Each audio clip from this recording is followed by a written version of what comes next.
Hello and welcome back to Neat Me Debt Free. I'm Hannah and this is my space to share my family's finances and talk about all things that have to do with money.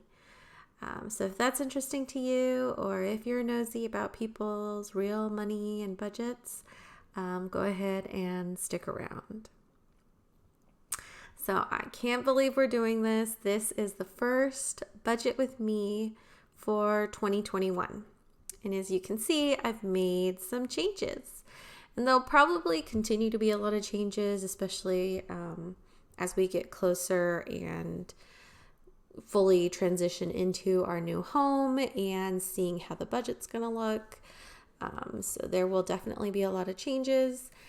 I have found that I am interested in tracking more of our stuff. I know I had said that I was terrible at it, but I'm going to try yet a different way to find a way that works for us. And so I feel like that's what a budget is getting all kinds of ideas from different people and seeing what works for you personally and works for what's going on with your money. My budget has been an evolving thing. I've tried different market stuff. It didn't do what I wanted, or it didn't, it just didn't work for me. And so ultimately this is what I settled on, and it's not perfect. But again, I'm always willing to change it and adjust it. I do really like my chronological budget. It works for us because we do have regular set paydays. So that's why it works best for us. Maybe if we had like a revolving pay period, like a lot of other people do, some of these other things might make more sense, but yeah, to each his own. So yeah, I've made some changes, and really for the sake of YouTube, I have decided to show budget versus actual. So we're going to try this out. So I guess I should start. I am a spreadsheet budgeter. If you've been around, you know that. I'm using Google Docs. Or Google Sheets. I really like Google Sheets because I can pull it up on my cell phone and I can update it right then and there. So that's why I've kind of decided to put my tracking here in the spreadsheet itself instead of like a piece of paper. Because I do a lot of online grocery shopping. I pay for everything with my debit card or my credit card. So it's just easier for me to have it all digitalized because that is what I always have with me. That is the one thing I always have. I don't always have my wallet on my person. So it just makes sense for me to digitalize it. So groceries and household, I do combine them. Our eating out, our gas for each card. Those are the 4 things I really want to start tracking. I have been slowly tracking our gas for the last 2 months, but these are the 2, and I may need more things, but we'll see. Birthdays, that's another thing I want to start tracking is birthdays for our family and friends and how much we're spending, just so that I can be able to budget in the future. That's something I've learned. We've been budgeting hardcore for a year, loosely for 2 years. The first year was a lot of data collection because things come up that you don't think about, irregular bills, stuff like that. And so this is what the purpose of my budgets are a lot of the time, is just keeping things recorded so then I can look back at them and, this came up, in this month or whatever. So that's what the birthdays are. Sales, here and there, I'll sell things on Poshmark or Facebook Marketplace, stuff like that. And I just kind of lightly like to keep track of what I sold and where I sold it. This may be amping up a little bit, especially as we are decluttering further and getting prepared to pack. We have started packing some things. I have started selling some things, but I anticipate, a lot more movement, as we really try to get things together to move out. So let's get this budget set up. So I have a $100 buffer, and I think I want to remove it out of the total, because what I have done is the buffer is actually in a different savings account than where all the money is. So we're just going to leave it so we know that it's there, but I don't want it in the calculations. So my check should be, oh, let me zoom. Sorry, I wanted to show you guys the whole thing. Let's see, it's 200? No, that'll be good. Okay, so my check should be that. I don't know my husband's exact check, so I guesstimate. Excuse me. Oops. Rent on this house will be $1,545. We will send $600 to sinking funds, $200 for allowances, $100 for each of us. Car fund is, we save $100 each month for the potential new car we may need to buy. We have a 2010 and a 2012. So they're a little bit older, and so I like to save $100 each month. I will probably beef that up sooner than later, but right now, $100 a month is where we're at. Vacation fund, $100 every month. Again, we will beef that up in the future, but right now, just so that we can go to the beach here and there, stuff like that, I like to have a little bit of money, just so we can get out and get a change of scenery, even though we were on a debt-free journey, and we will be resuming our debt-free journey as soon as we move houses.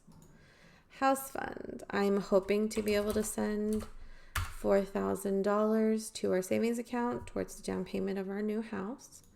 Groceries will be $800, eating out $100. Gas for the Venza, $150. That's our family car. That's the car that we use on the weekends. My husband uses it when he comes home. His Corolla is his commuter car. So he literally uses it to get to work and come home, and that's about it. Dance classes, kids' dance classes are $70. Solar true-up. I know I had it as our PG&E true-up, but I just wanted to be a little bit more clear for you guys. It's a payment plan I made for our annual true-up for our solar. Life insurance for my husband is $67. Pest control is $30. Water and trash. I used to budget $120, but I've actually cut it down to $118. I looked over all of 2020's water and trash bills. The highest one was $117 and some change. So we'll budget $118 now. Again, this is going to change when we move into our new house. But until that happens, this is what we will budget. This one, I have signed up for a lot of shifts. So for this pay period, so this will be approximately that. Comcast will be $44.95. Gas and electric. I decided to bump it up. See, this is where tracking becomes really important. In the beginning of 2020, I included my true-up payments with the monthly bill, which I shouldn't have, because now I don't know what the monthly bill potentially is. So I'm just going to over budget because I'm crazy and paranoid. And so we're going to do $250. Again, when we move houses, this will change, this will adjust. And so hopefully I'll be able to knock it down closer to what the actual bill is, which is like $0 some months, $40 most months. So yeah, $12.99 for Netflix. I'm planning on working a couple of shifts, so we're gonna budget $1,300 for that pay period. differences, I usually leave that blank because that's the differences between our variable bills, which I should like earmark in some way. Oh, I don't like that so bright. That's a little better. How about that one? Yeah. So that one's a variable. That one is a variable. What's the other one? It's a variable. Oh, Verizon is a variable. So Verizon, I was able to reflect on that all over 2020, and the highest bill was 102, I think, and some change. So we're gonna bump this one down. Oh no, it was 100 and some change. It never went over 101. So I used to budget 103. Now we're gonna budget 101. There we go. Kids allowances. So kids allowances, we've decided to go away from buying them a toy. So we had given them like a $25 budget each. And so allowances used to be a $50 budget.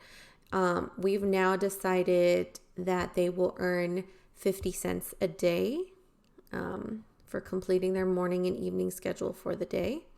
And so that would bring us to just shy of $31. So we're going to budget $31. They won't always get the $31 because, they're not perfect. They're not great listeners every day, but they will be earning money and it saves me money. They don't know the difference. And we're going to be teaching them, the importance of money and saving and stuff like that. So I'm kind of excited for this change. More house fun. So you see, with me picking up these extra shifts for my per diem job, we have a huge surplus. And so it says more house fund. All this money I plan to send to our savings account for the house. So we'll see. Well, that's not right. Let's see. 330 through 30. Right, I better go check all my formulas. But that looks about right. Yep. And again, this will go up, but I like to just kind of estimate what it will be. So between that 3,100 and that 4,000 up there, that'll put us at 7,100 for the month towards the down payment of our house. So that's super exciting. It just means hopefully I don't get called off for any of the shifts that I pick up, and that I'm able to stay healthy and work them. So yeah, that is our potential budget for January. Of course, we'll be doing video updates for each path, and I will hopefully do a good job about tracking these expenses. So these numbers correlate with the numbers over here. So let's see. Oops. What the heck happened? Oh, that's the wrong month. That's why. Okay, I gotta zoom this out. I could maybe zoom. Yeah. So over here, I got groceries 800. That's the starting point, and we'll deduct it down. Same thing, eating out is 100. Gas is, oops, this is actually 150, and this is 80. So that's the plan, to keep track of that. I also wanted to be able to see our income for the entire month all together. And so sometimes, like from the sales or, I don't know, random money, let's say those money mantras, monies are going to come in my hand. I want to calculate that in and see how much we're bringing in each month, just to keep track. And I don't know, I'm sure there's other things that I want to track. And if you guys think of any, go ahead and leave comments down below. Maybe I can add them in. But yeah, thank you for sticking around to this point. I know I was pretty chatty today, but I was really excited for some of the changes that are happening. But yeah, If you are enjoying this content, please like, comment, and subscribe. I really appreciate it. I hope you guys are having a good new year, and I will see you in the next one.